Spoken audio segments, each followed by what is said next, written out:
Hello friends, this is SV. Welcome to Adhika Manch. We are present here with another new session that is Lux CTET 2020 part third. तो friends यानी कि lux C2020 जो series continue है जिसमें हम यानी कि child psychology की पेडागोजिकल जो क्वेश्चंस हैं उसको कर रहे हैं, यानी कि शिक्षण शास्त्र से संबंधित महत्वपूर्ण क्वेश्चंस कर रहे हैं।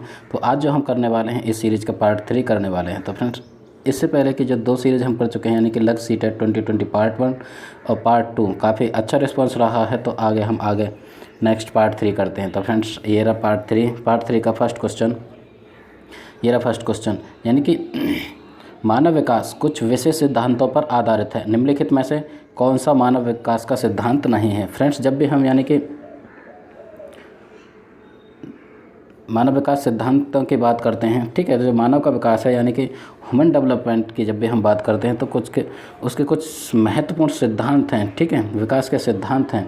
तो निम्नलिखित में से कौन सा एक सिद्धांत नहीं है वो हमको चूज़ करना है। तो फ्रेंड्स ऑप्शन ए कहता है सामान्य से विशिष्ट, यानी सामान्य से विशिष्ट की ओर मानव विकास का जो विकास क्रम है वो निर्धारित होता है, या ये कहें कि मानव का विकास चलता है, ठीक है। तो ये बात बिल्कुल करेक्ट है, सामान्य से विशिष्ट की ओर चलता है। पहले जो विकास होता है यानी कि सामान्य चीज़ों पर होता है, उसके बाद विशिष्ट के बाद हम बात करते हैं यानी कि निरंतरता। तो कंटिन्यूटी भी होती है मानव विकास में, यानी कि लगातार मानव विकास चलता रहता है। यदि हम डी की बात करें यानी कि अनुक्रमिकता, एक निश्चित क्रम एक निश्चित सीक्वेंस में मानव विकास चलता है। चाहे किसी बच्चे का जन्म या किसी भी व्यक्ति का जो डेवलपमेंट हो, चाहे वो अमेरिका का हो, ठीक है, चाहे वो इंडिया का हो, चाहे वो इटली फ्रांस कहीं का भी हो, एक सीक्वेंस होगी, एक निश्चित अनुक्रमिकता होगी। तो फ्रेंड्स जो मानव विकास नहीं है प्रतिवर्ती, यानी प्रतिवर्ती का कोई भी सिद्धांत नहीं है जो मानव विकास का सिद्धांत है। तो फ्रेंड्स यहाँ पे क्वेश्चन नंबर फर्स्ट का option B would be correct, यानी कि इस सीरीज़ का पार्ट 3 जो सीरीज है लक्स CTET 2020 क्वेश्चन नंबर 1 का ऑप्शन नंबर बी बिल्कुल करेक्ट होता है। नेक्स्ट आगे बढ़ जाते हैं। ये रहा क्वेश्चन नंबर 2, निःशक्त बच्चों के लिए समेकित शिक्षा की केंद्रीय प्रायोजित योजना का उद्देश्य। फ्रेंड्स यानी कि निःशक्त बच्चों के लिए जो समेकित समावेशी जो शिक्षा है, ठीक है, उसमें उसकी एक केंद्रीय प्रायोजित जो योजना है, ठीक, यानी कि समावेशी शिक्षा में का जो केंद्रीय उद्देश्य है, या ये कहें कि एक योजना है प्रायोजित, उसका उद्देश्य क्या है। रिक्त स्थान में निःशक्त बच्चों को शैक्षिक अवसर उपलब्ध कराना। तो फ्रेंड्स किस तरह के बच्चों को, मतलब किस तरह के विद्यालयों में उन बच्चों को शैक्षिक अवसर यानी कि एजुकेशन से संबंधित अपॉर्चुनिटी उपलब्ध कराना। तो समावेशी शिक्षा का जो उद्देश्य है यानी कि निःशक्त बच्चों के लिए समावेशी शिक्षा का क्या उद्देश्य है, इंक्लूसिव एजुकेशन का, मतलब किस तरह के विद्यालयों में, किस तरह के स्कूल्स में उन बच्चों को हमें शिक्षा देनी चाहिए, ठीक। तो यहाँ पे ऑप्शन देखते हैं, यानी कि मुक्त विश्वविद्यालयों में जो निःशक्त बच्चे होते हैं यानी कि उनको मुक्त विश्वविद्यालयों में शिक्षा मुहैया करानी जानी चाहिए, या फिर ब्लाइंड रिलीफ एसोसिएशन के विद्यालयों में, ठीक है, या फिर फ्रेंड्स नियमित विद्यालयों में, या फिर विशेष विद्यालयों में। तो फ्रेंड्स यानी कि जब भी हम समावेशी शिक्षा, समावेशी एजुकेशन के उद्देश्य की बात करते हैं तो उसका एक ही उद्देश्य है कि प्रत्येक बच्चा, चाहे वो निःशक्त बच्चा हो, ठीक है, चाहे वो किसी भी एबिलिटी से ग्रसित बच्चा हो, डिसेबिलिटी से, ठीक है, चाहे वो मंदबुद्धि हो, प्रतिभाशाली हो, सामान्य बच्चा हो, तो सभी बच्चे को यानी कि एक स्कूल, एक क्लास और एक विद्यालय द्वारा एजुकेशन मुहैया कराई जानी चाहिए। कुल मिलाकर जो शिक्षा के अवसर हैं वो सभी को समान रूप से दिए जाने चाहिए, चाहे वो निःशक्त बच्चा हो। किसी भी बच्चे में एक गिल्ट की भावना ना हो, ठीक है, एक निम्न भावना उत्पन्न ना हो, वो भी अपने आप को कॉन्फिडेंट महसूस कर पाएँ। तो प्रत्येक बच्चे को नियमित विद्यालय यानी कि रेगुलर स्कूल्स में एजुकेशन दी जानी चाहिए। रेगुलर स्कूल्स जिन बच्चों में प्रतिभाशाली बच्चे पढ़ते हैं, सामान्य बच्चे पढ़ते हैं, जिन स्कूल्स में उन्हीं में निःशक्त बच्चे, चाहे वो मंदबुद्धि हों, ठीक है, चाहे वो प्रतिभाशाली हों, चाहे वो सामान्य से थोड़े कम हों, तो सभी को नियमित विद्यालयों में शिक्षा के अवसर उपलब्ध कराने चाहिए। ऐसा समावेशी शिक्षा का केंद्रीय उद्देश्य है। तो फ्रेंड्स यहाँ पे क्वेश्चन नंबर 2 का ऑप्शन सी बिल्कुल करेक्ट होता है। नेक्स्ट अब चलते हैं क्वेश्चन नंबर 3। इस सीरीज़ का ये रहा क्वेश्चन नंबर 3, निम्नलिखित में से कौन सा कथन सीखने के बारे में सही है। फ्रेंड्स जब भी हम लर्निंग की बात करते हैं तो लर्निंग से रिलेटेड कौन सा कथन बिल्कुल करेक्ट है, यानी सीखने के किसी भी चरण पर सीखना संवेगात्मक कारकों को प्रभावित नहीं करता। तो फ्रेंड्स जब भी हम यहाँ पर ऑप्शन कहता है कि जो सीखने के चरण हैं, जो लर्निंग प्रोसेस है स्टेप में चलता है, तो उसमें जो संवेगात्मक जो पक्ष हैं, ठीक है, संवेगात्मक जो कारक हैं उनको प्रभावित नहीं करता। या दूसरे वे में कहें तो जो संवेगात्मक कारक हैं सीखने को प्रभावित नहीं करते या एक दूसरे का कोई संबंध नहीं होता, ऐसा ऑप्शन ए कहता है। तो फ्रेंड्स यहाँ पे ऑप्शन ए बिल्कुल कट जाएगा, क्योंकि संवेगात्मक कारक एजुकेशन को प्रभावित करते हैं, इसलिए लर्निंग भी प्रभावित होती है। तो फिर ए ऑप्शन यहाँ से कट जाता है। सीखना, बी की तरफ चलते हैं। सीखना मूल रूप से मानसिक क्रिया है, मूल रूप से मानसिक क्रिया है, ये भी ऑप्शन हट जाता है। मूल रूप से मानसिक क्रिया भी नहीं है, वातावरण का भी पूरा प्रभाव पड़ता है। ठीक है फ्रेंड्स, तो आगे बढ़ते हैं, यानी कि ये रहा क्वेश्चन, ये क्वेश्चन नंबर 3 है। अब ऑप्शन सी पर चलते हैं। ऑप्शन सी कहता है बच्चों द्वारा की गई त्रुटियां यह संकेत करती हैं कि किसी तरह का सीखना नहीं हुआ। फ्रेंड्स, यदि कोई भी स्टूडेंट्स जब भी त्रुटि गलती करते हैं, एरर करते हैं, ठीक है, चाहे वो लर्निंग हो, चाहे वो राइटिंग हो, चाहे वो स्पीकिंग हो, किसी भी चीज़ में यदि वो गलती करते हैं तो इसका मतलब ये नहीं कि वह सीख नहीं रहा, इसका मतलब ये है कि वो सीख रहा है, क्योंकि सीखने में थोड़ी बहुत मिस्टेक हो रही हैं। आगे उसे हम उपचारात्मक रूप से, एक टीचर का दायित्व है कि उसे सुधार करें। तो फ्रेंड्स यहाँ पे सी ऑप्शन भी हट जाता है। लास्ट बचता है, यानी कि डी ऑप्शन बिल्कुल करेक्ट होगा, क्योंकि अब यही बच जाता है। तो फ्रेंड्स, सीखना उस वातावरण में प्रभावी होता है जो संवेगात्मक रूप से सकारात्मक हो और शिक्षार्थियों को संतुष्ट करने वाला हो। तो फ्रेंड्स, यहाँ पे डी ऑप्शन बिल्कुल करेक्ट रहेगा क्वेश्चन नंबर 3 का। इसमें कहा गया कि सीखना उस वातावरण को प्रभावी होता है जो संवेगात्मक रूप से सकारात्मक हो। तो संवेगात्मक पक्ष का पूरा सीखने पर प्रभाव पड़ता है, लेकिन संवेगात्मक जो पक्ष है यानी कि सकारात्मक हो तो शिक्षार्थियों को संतुष्ट करने वाला भी हो। तो फ्रेंड्स, यहाँ पे इस तरह का शिक्षार्थियों को वातावरण देना चाहिए स्टूडेंट्स को कि उनका संवेगात्मक पक्ष सकारात्मक रूप से संचालित हो और उनका जो लर्निंग प्रोसेस है आगे बेहतरीन तरीके से चल पाए। तो फ्रेंड्स, यहाँ पे क्वेश्चन नंबर 3 का डी ऑप्शन बिल्कुल करेक्ट होता है। अब हम चलते हैं नेक्स्ट क्वेश्चन नंबर 4।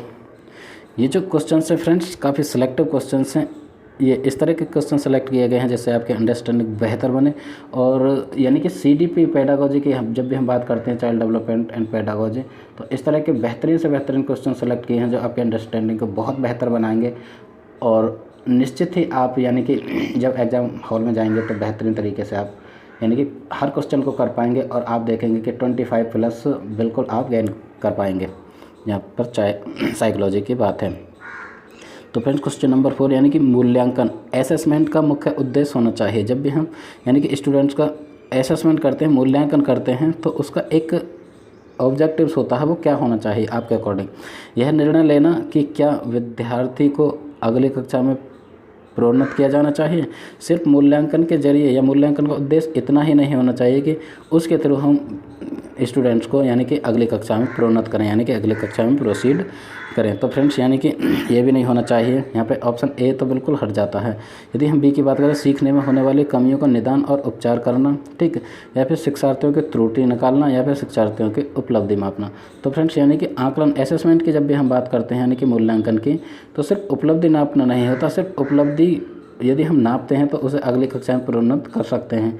तो फ्रेंड्स, सिर्फ एक ही एस्पेक्ट्स हम असेसमेंट के जरिए नहीं देखते।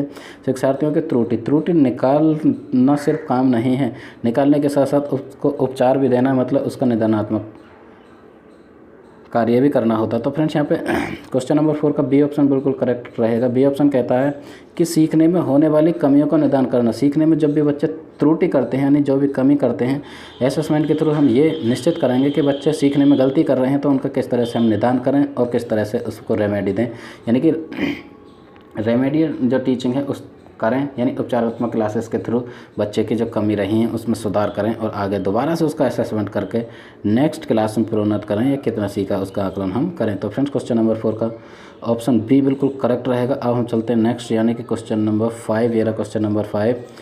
शिक्षार्थियों को पहले सीख चुके हैं, शिक्षार्थी जो पहले सीख चुके हैं यानी कि प्रीवियस नॉलेज की बात हम यहाँ पे कर रहे हैं, उसकी पुनरावृत्ति और प्रत्यास्मरण में शिक्षार्थियों की मदद करना महत्वपूर्ण है। क्योंकि तो फ्रेंड्स, स्टूडेंट्स को हम पहले कोई भी चीज़ सिखा चुके हैं यानी कि प्रीवियस नॉलेज उनको हम दे चुके हैं, उसकी पुनरावृत्ति मतलब उनका रिवीजन होना चाहिए और प्रत्यास्मरण यानी कि रिकॉल में शिक्षार्थियों की मदद करना महत्वपूर्ण है। तो मतलब पुनरावृत्ति और प्रत्यास्मरण यानी कि प्रैक्टिस, ठीक है, और जो रिकॉल है उसमें शिक्षार्थियों की मदद करना महत्वपूर्ण है। क्यों महत्वपूर्ण है, ये क्वेश्चन में पूछा गया है।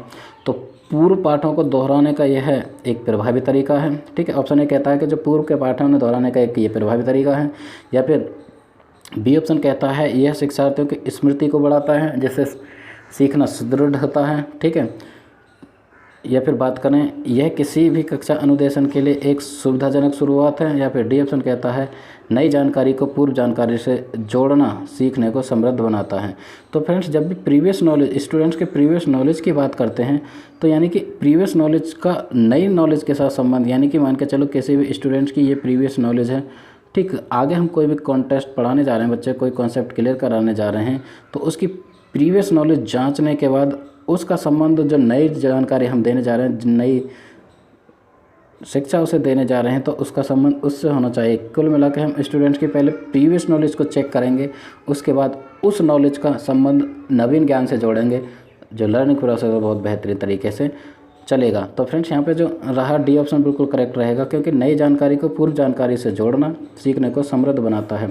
यदि हम नई जानकारी को पुरानी जानकारी के साथ इंटरलिंक करके चलेंगे तो बहुत बेहतर तरीके से बच्चे सीखते हैं, यानी कि जो उसके सीखना है उसको समृद्ध बनाता है। तो यहाँ पे फिफ्थ का डी ऑप्शन बिल्कुल करेक्ट रहेगा। अब हम चलते हैं नेक्स्ट क्वेश्चन नंबर 6। तेरा क्वेश्चन नंबर 6 सृजनात्मक उत्तरों के लिए आवश्यक है, यानी कि क्रिएटिव आंसर्स की जब भी हम बात करते हैं तो किस तरह के किन चीज़ों की आवश्यकता है, यानी मुक्त उत्तर वाले प्रश्न, या एक अत्यंत अनुशासित कक्षा, या प्रत्यक्ष शिक्षण एवं प्रत्यक्ष प्रश्न, या फिर विषय वस्तु आधारित प्रश्न।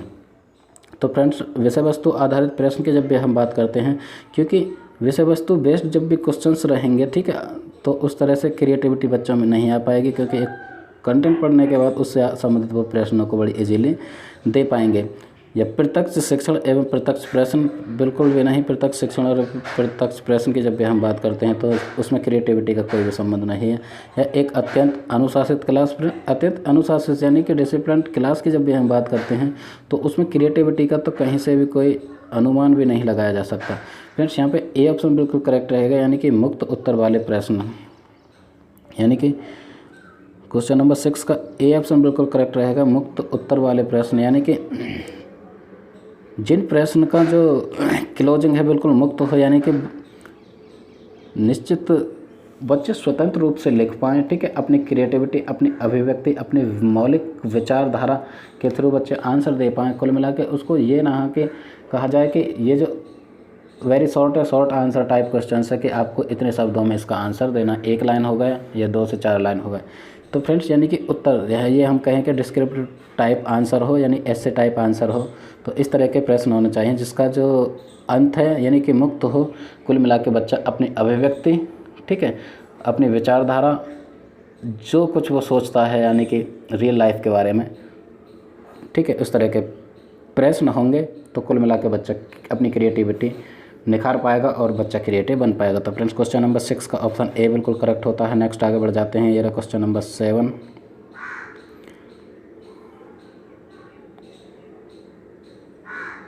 हाँ, ये रहा क्वेश्चन नंबर 7। शिक्षार्थियों को यानी कि शिक्षार्थियों को रिक्त स्थान के लिए प्रोत्साहित नहीं करना चाहिए, यानी कि स्टूडेंट्स को किस चीज़ के लिए हम इनक्रेज नहीं करेंगे, अधिक से अधिक पाठ्य सहगामी क्रियाओं में हिस्सा लेना, ठीक, या शिक्षक जो प्रश्न पूछते हैं उन प्रश्नों के उत्तर याद करना, या फिर कक्षा के अंदर और बाहर अधिक से अधिक प्रश्न पूछना, या फिर समूह कार्य में दूसरे शिक्षार्थियों के साथ सक्रिय रूप से अंतःक्रिया करना। तो फिर सबसे पहले यहाँ पे जब नहीं के लिए क्वेश्चन पूछा जाता है सबसे पहले वो ऑप्शन देखेंगे जो सही हैं। तो फ्रेंड्स, यहाँ पे सही जो रहेंगे, अधिक से अधिक पाठ्य सहगामी क्रियाओं में भाग लेने के लिए हम बच्चे को बिल्कुल प्रोत्साहित करेंगे। तो यहाँ पे क्वेश्चन के अकॉर्डिंग क्वेश्चन में नहीं पूछा है तो यहाँ पे ए बिल्कुल सही होता है, यानी कि आंसर नहीं, यानी सही बात है ये। बी की हम बात करते हैं तो शिक्षक जो पूछ सकते हैं उन प्रश्नों को याद करना। तो फ्रेंड्स, यहाँ पे याद करने जैसी बात जो रहेगी बिल्कुल हट जाएगी। तो यहाँ पे बी ऑप्शन, क्वेश्चन के हिसाब से बी ऑप्शन करेक्ट रहेगा, यानी कि शिक्षार्थियों को हम याद करने पर जोर नहीं देंगे, कक्षा के अंदर या बाहर अधिक से अधिक प्रश्न पूछें, इस चीज़ के लिए बच्चों को हम प्रोत्साहित कर देंगे, ठीक है, करना भी चाहिए। समूह कार्य में एक दूसरे शिक्षार्थियों के साथ सक्रिय रूप से भागीदारी या अंतःक्रिया, उस चीज़ के लिए प्रोत्साहित करेंगे। तो कुल मिला के हम ए ऑप्शन जो कहता है उसके लिए प्रोत्साहित कर सकते हैं, ठीक है, करेंगे ही करेंगे। बी के लिए नहीं करेंगे, सी के लिए करेंगे और डी के लिए करेंगे। तो फ्रेंड्स, जब भी क्वेश्चंस के अकॉर्डिंग हम आंसर की बात करते हैं यानी 7 का, तो आंसर जो रहेगा यानी कि बी रहेगा। हम याद करने पर बिल्कुल जोर नहीं देंगे। बच्चों को याद करने के लिए हम कतई भी प्रोत्साहित नहीं करेंगे, यानी कि इनकरेज नहीं कहेंगे कि जो भी प्रश्न टीचर ने दिए उनको वो याद करें। तो फ्रेंड्स क्वेश्चन नंबर 7 का ऑप्शन बी बिल्कुल करेक्ट होता है। अब हम चलते हैं नेक्स्ट क्वेश्चन नंबर 8। ये रहा क्वेश्चन नंबर 8। निम्नलिखित में से कौन सा रचनात्मक आकलन यानी कि फॉर्मेटिव असेसमेंट के लिए उचित उपकरण है। फॉर्मेटिव असेसमेंट की जब भी हम बात करते हैं तो उसके लिए उचित जो उपकरण है वो कौन सा नहीं है, ठीक है। तो सबसे पहले हम देख लेंगे कि फॉर्मेटिव असेसमेंट यानी कि रचनात्मक जो आकलन है उसके लिए जो एक यानी कि उचित उपकरण है वो कौन कौन से हैं। तो सत्र परीक्षा के जब भी हम बात करते हैं यानी कि एनुअल एग्जामिनेशन जो होती है, ठीक है, साल के किसी भी सेशन के अंत में, तो उसे हम सत्र परीक्षा कहते हैं, वो बिल्कुल ज़रूरी है, ठीक है। उसके द्वारा हम क्रिएटिव आकलन करते हैं। प्रश्नोत्तरी और खेल, ठीक है, प्रश्नोत्तरी और खेल के जरिए भी हम असेसमेंट करते हैं, ठीक। यदि हम बात करें मौखिक प्रश्न के जरिए भी हम फॉर्मेटिव असेसमेंट कर सकते हैं। तो फ्रेंड्स यहाँ पे जो ऑप्शन बिल्कुल करेक्ट रहेगा यानी कि डी बिल्कुल करेक्ट रहेगा, दत्त कार्य। जब भी हम गृह कार्य की बात करते हैं तो गृह कार्य के जरिए हम फॉर्मेटिव असेसमेंट नहीं कर सकते। जो एक उचित उपकरण नहीं है फॉर्मेटिव असेसमेंट के लिए वो रहेगा यानी कि सी ऑप्शन बिल्कुल करेक्ट रहेगा, ठीक। तो मतलब दत्त कार्य या गृह कार्य जब भी हम बात करते हैं तो वो फॉर्मेटिव असेसमेंट के लिए उचित उपकरण नहीं होगा। क्वेश्चन नंबर 8 का सी ऑप्शन बिल्कुल करेक्ट होता है। अब हम चलते हैं नेक्स्ट यानी कि क्वेश्चन नंबर 9। ये रहा क्वेश्चन नंबर 9। विद्यार्थियों के सीखने में जो रिक्तियाँ रह जाती हैं, फ्रेंड्स यहाँ पे एक क्वेश्चन इस तरह का हम और भी कर चुके हैं, यानी कि जो एरर रह जाती हैं, बच्चे जब भी लर्निंग प्रोसेस के अंतर्गत रहते हैं, बच्चे जब भी कोई चीज़ सीख रहे होते हैं, स्टूडेंट्स को हम भी कोई चीज़ सिखा रहे होते हैं यानी कि एक क्लास में, तो बच्चे कुछ एरर कर देते हैं, कुछ मिस्टेक कर देते हैं या उनके सीखने में कुछ कमियां रह जाती हैं। उनके निदान के बाद, उनका निदान कर दिया उसके बाद यानी कि क्या होना चाहिए, सभी पाठों को व्यवस्थित रूप से दोहराना, ठीक है, सभी पाठों को व्यवस्थित रूप से दोहराना चाहिए। ऑप्शन ए ऐसा कहता है। बी की बात करें शिक्षार्थियों और अभिभावकों को उपलब्धि के बारे में बताना चाहिए, ठीक है, या फिर समुचित उपचारात्मक कार्य करने चाहिए, या फिर सघन अभ्यास कराना चाहिए। तो फ्रेंड्स रिक्तियों को सुधारने के लिए, रिक्तियों में यानी कि रेमेडियल अप्रोच लगाने के लिए हमें जो करना चाहिए यानी कि जो करना चाहिए समुचित उपचारात्मक कार्य, यानी कि उन कमियों को सुधारने के लिए सबसे पहले उसका कारण जानना चाहिए कि बच्चे के सीखने में आखिर कमी जो रह रही है उसका कारण क्या हो सकता है। उसके बाद उसका निदान किया जाए। निदान की यदि हम बात करते हैं तो टीचर को इस तरह की यानी कि टीचिंग या जो शिक्षण है इस तरह से करना चाहिए, ठीक है, इस तरह से उपचारात्मक क्लास सुनिश्चित करनी चाहिए। उसमें चाहे वो अपनी टेक्निक को बदलें, चाहे शिक्षण के सिद्धांतों को बदलें, ठीक है। तो कुल मिलाकर जो रिक्तियाँ रह रही हैं, बच्चों के सीखने में कमी रह रही हैं, उसका समुचित उपचार हो सके। जिस तरह से एक डॉक्टर किसी भी व्यक्ति की बीमारी का पता लगाकर उसका निदान करता है, उसका उपचार देता है, उसको मेडिसिन मतलब उपलब्ध कराता है, इसी तरह से एक टीचर को स्टूडेंट के सीखने में हो रही कमियों को दूर करने के लिए उसका कारण निकालने के बाद उसका निराकरण करना चाहिए, यानी कि उपचारात्मक शिक्षा का प्रयोग करना चाहिए। तो फ्रेंड्स यहाँ पे क्वेश्चन नंबर 9 का सी ऑप्शन बिल्कुल करेक्ट रहता है। अब हम चलो आगे बढ़ जाते हैं यानी कि नेक्स्ट इस सीरीज़ का, यानी कि ये लास्ट क्वेश्चन रहेगा क्वेश्चन नंबर 10। भारतीय समाज की बहुभाषिक विशेषता को रिक्त स्थान देखा जाना चाहिए। जब भी हम इंडियन सोसाइटी की यानी कि मल्टी लैंग्वेज जो कैरेक्टरिस्टिक्स है उसके बारे में बात करते हैं, बिकॉज जो इंडिया है उसमें बहुत सारी भाषाएं बोली जाती हैं, एक बहुभाषिक देश है। तो जब भी शिक्षण प्रक्रिया की बात करते हैं यानी कि एक टीचिंग प्रक्रिया की बात करते हैं, लर्निंग प्रोसेस की बात करते हैं, तो बहुभाषिक जो विशेषता है उसको किस तरह से देखा जाना चाहिए। क्योंकि क्लास में भी हम या स्कूल्स में पाते हैं कि बच्चे जो होते हैं विभिन्न तरह की यानी भाषा बोल रहे होते हैं, चाहे उनकी मातृभाषा हो, चाहे वो उनकी कोई भी भाषा हो। लोकल भाषा की जब भी हम बात करते हैं, हिंदी के अलावा भी बहुत सारी भाषाएं हैं भारत में जो बोली जाती हैं। तो हमें उनको किस तरह से देखना चाहिए एक टीचर को। विद्यार्थियों को सीखने के लिए अभिप्रेरित करने हेतु शिक्षक योग्यता की चुनौती के रूप में, यानी कि इस तरह से देखा जाना चाहिए कि एक चुनौती के रूप में जो टीचर है यानी कि शिक्षक की योग्यता उसको देखना चाहिए कि टीचर किस तरह से उसके साथ डील करते हैं। जो बहुभाषी स्टूडेंट्स हैं, बहुभाषी स्कूल्स हैं, ठीक है, तो एक टीचर के लिए उसे चुनौती के रूप में देखें कि टीचर के लिए एक चुनौती है, वो इसके डील कर पाएगा या नहीं। या फिर बी की बात करें शिक्षार्थियों के लिए विद्यालय जीवन को एक जटिल अनुभव के रूप में बनाने के कारक बनाने के लिए कारक के रूप में, या फिर हम बात करें विद्यालय जीवन यानी कि एक शिक्षार्थी के जो स्कूल लाइफ है उसको जटिल अनुभव प्रदान करने के रूप में देखना चाहिए, या फिर शिक्षण अधिगम प्रक्रिया में बाधा के रूप में, यानी कि एक उलझन पैदा करती है बहुभाषिकता, यानी कि मल्टीलैंग्वेजम की जब भी हम बात करते हैं तो शिक्षण अधिगम प्रक्रिया में एक बाधा करती है, इस रूप में हमें देखना चाहिए, या फिर विद्यालय जीवन को समृद्ध बनाने के संसाधन के रूप में। तो फ्रेंड्स यहाँ पे जो करेक्ट ऑप्शन रहेगा यानी कि डी जो है वो बिल्कुल करेक्ट रहेगा, क्योंकि मल्टीलैंग्वेजम की जब भी हम बात करते हैं, बहुभाषिकता की बात करते हैं, तो एक संसाधन के रूप में, एक सोर्स के रूप में देखना चाहिए, यानी कि एक संसाधन के रूप में देखना चाहिए। बहुभाषा का यूज करके एक टीचर या एक विद्यालय उसे एक सोर्स बनाए, एक संसाधन बनाए, जिसके ज़रिए जो चीज़ पढ़ाने जा रहे हैं, यानी कि एक टारगेट लैंग्वेज, चाहे वो इंग्लिश हो सकती है और कोई लैंग्वेज हो सकती है, या और किसी सब्जेक्ट मैथ्स या साइंस की बात करें, तो फ्रेंड्स उस लैंग्वेज को यानी कि एक संसाधन के रूप में एक टीचर देखे, यानी कि जो बच्चा जिस भाषा का यूज कर रहा है उसकी सबसे पहले तो यानी कि उसे इनकरेज करना चाहिए और उसकी भाषा पर विशेष ध्यान दे के मतलब उसी भाषा में उसे समझाने की कोशिश करनी चाहिए, और मतलब डांट फटकारना नहीं चाहिए कि आप इस तरह की भाषा बोलते हो। यदि एक क्लास में कई तरह की भाषा बच्चे बोलते हैं तो प्रत्येक बच्चे की भाषा का सम्मान किया जाना चाहिए। कुल मिला के यानी कि एक संसाधन के रूप में देखना चाहिए, संसाधन की तरह से एक सोर्स के रूप में यूज करके उस बच्चे को हम यानी कि अवसर अपॉर्चुनिटी उपलब्ध कराएं कि उसी भाषा में वो चीज़ों को समझे और आगे यानी कि अंतःक्रिया कर पाए सभी स्टूडेंट के साथ और किसी भी सब्जेक्ट के साथ।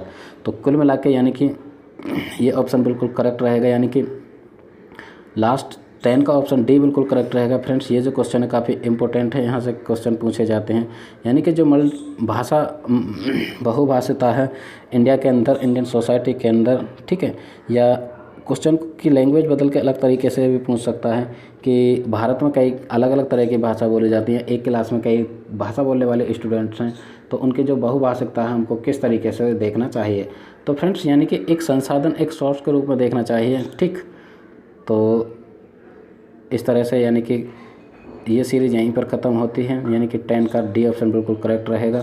बहुभाषिकता को हमें एक सोर्स, एक संसाधन के रूप में देखना चाहिए। तो फ्रेंड्स आई होप ये सेशन आपको हेल्प करेगा, और यदि सीरीज़ अच्छी लगती है तो लाइक करें, कमेंट के थ्रू अपनी क्वेरी दें, और इस चैनल सब्सक्राइब नहीं किया तो ज़रूर से ज़रूर सब्सक्राइब करें, अपने फ्रेंड्स के साथ शेयर करें। Okay friends, thanks for watching, keep learning, keep supporting. That was SP Singh signing off.